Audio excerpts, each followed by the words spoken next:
How's everybody doing today? I'm Dylan. I'm John.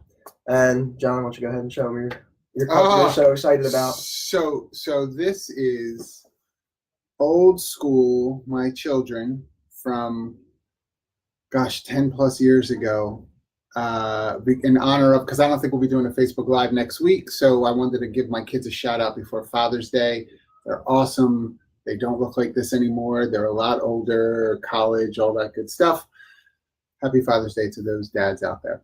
That was very nice. Yes. Not you. I'm surprised you were able to focus You are on that not. cup with this bright orange shirt he's wearing today. Listen, Stealing the show. I was over just here. about to bust on you. Ask what? you if you were going to be celebrating Father's Day as a dad, and if you didn't know yet that you have some kids out there somewhere. Oh, no, not yet. Not yet? Taking my time. If you know anything, please contact us at Humareso. Go ahead. All right. Anyway, thank you all for joining us again.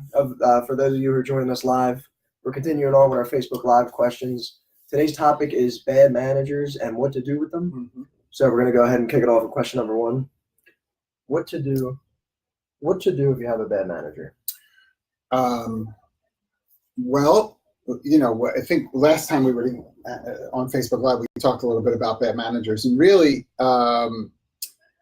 we've got a few approaches. One, who is saying that the manager is bad? Right, so if you're hearing from a number of employees, I think it's worth paying attention to.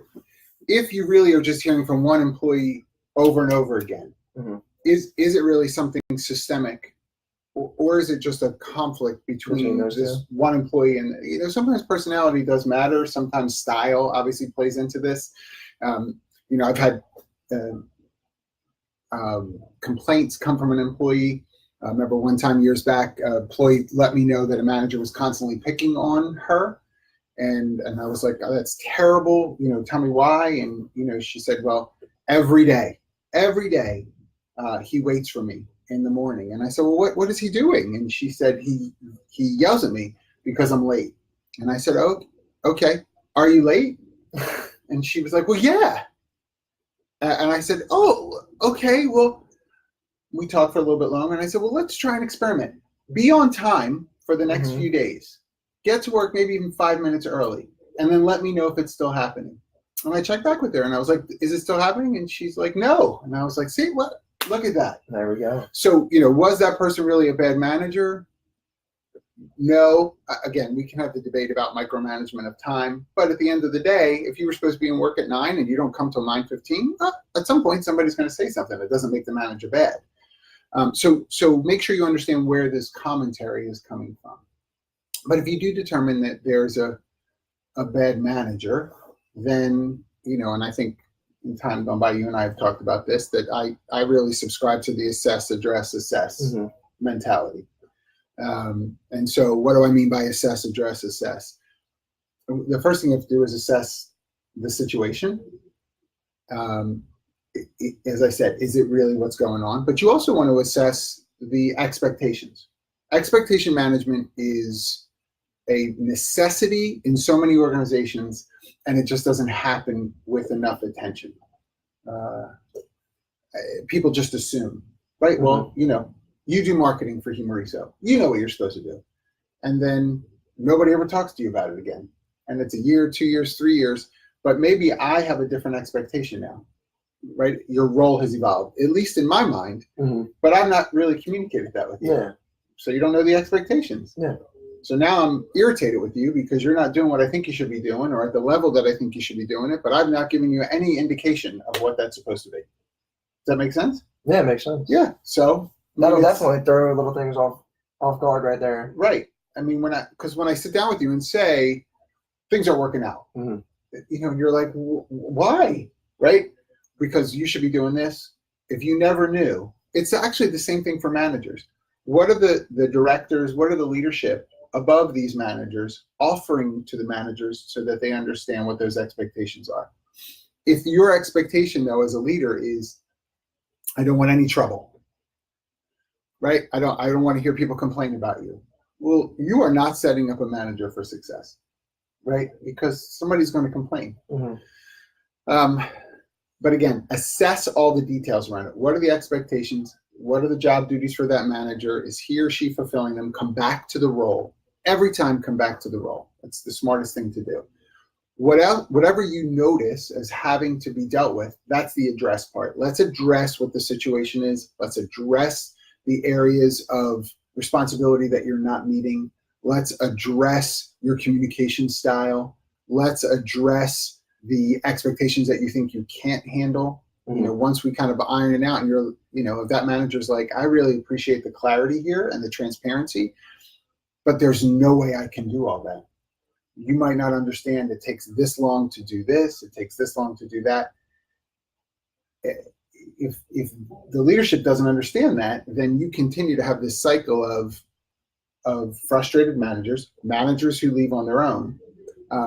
But if they're really incapable, right, and that has to be something that is named, then we need to assess again, right?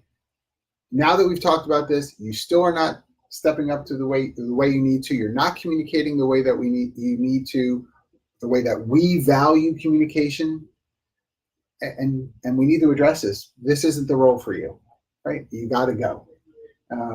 And that process makes sense because, like you said, even when I meet up with you for weekly or whenever we meet for the marketing meetings, you tell me what I'm doing, what you would like me to be doing, and then that helps, like you said, keep us on the same page.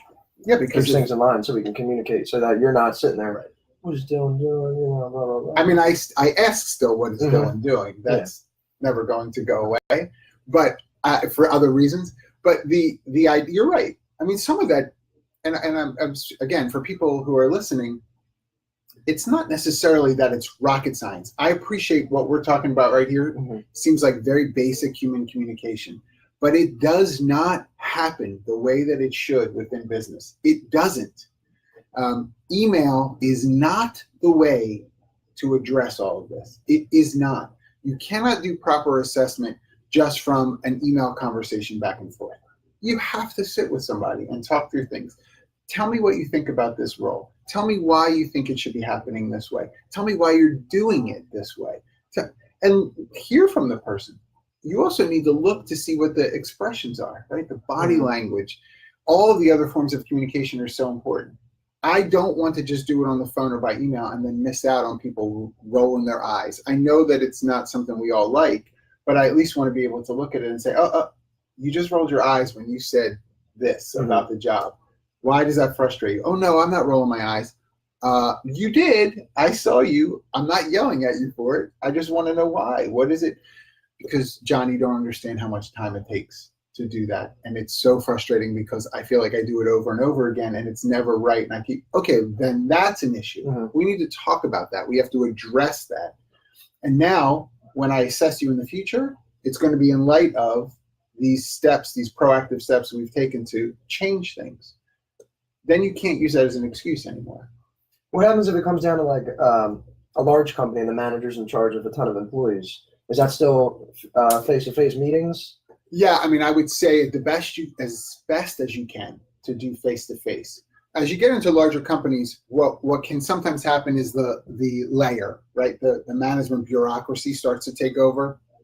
And so if you're a senior manager and you've got a layer of, say, 3, 4, 6 managers under you who then have supervisors and other line level folks under them, great.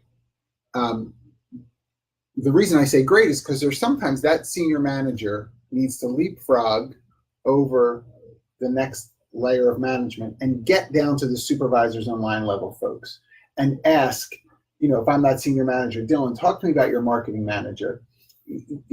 I've noticed that there's been some tough emails back and forth in this department. What's your experience, right? My experience is we never know what's going on. And because we don't know what's going on, we don't get our work done in time. And then we get in trouble from the manager because our work's not done in time. Okay, I need to know that. If I just go to the marketing manager, he or she may not give me that same perspective. He or she may say, because I have sucky people who work for me, I give them stuff to do and they don't get it done. Well, that's not what you just told me. Yeah, that's a great point because I think there are two sides of the story, so you can really get a better understanding of what's going on.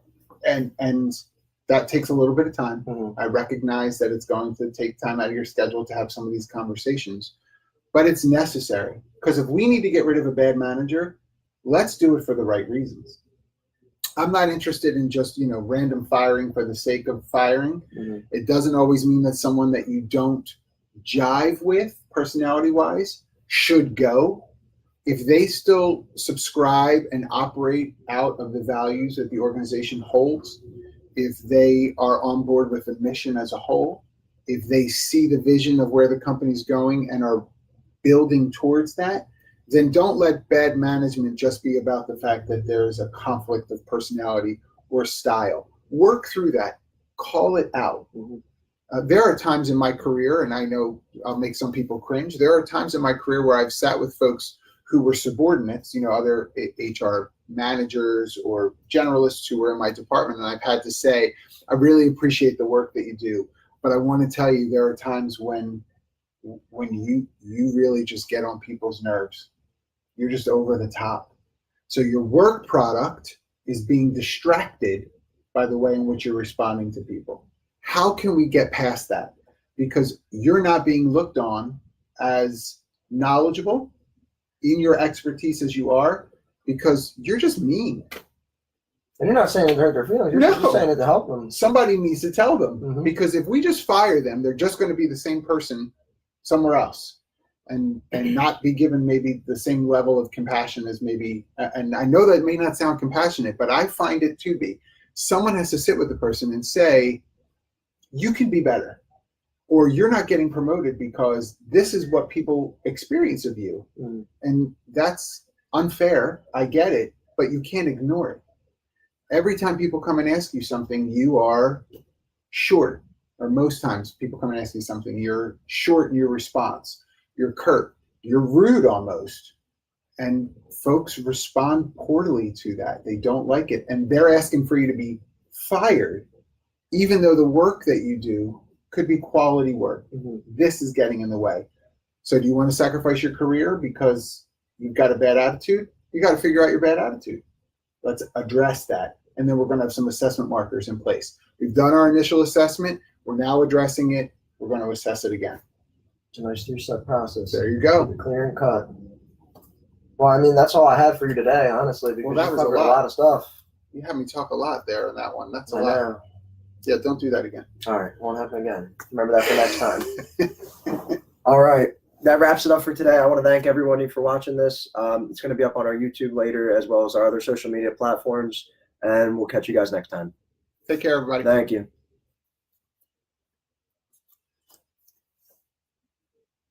You got it.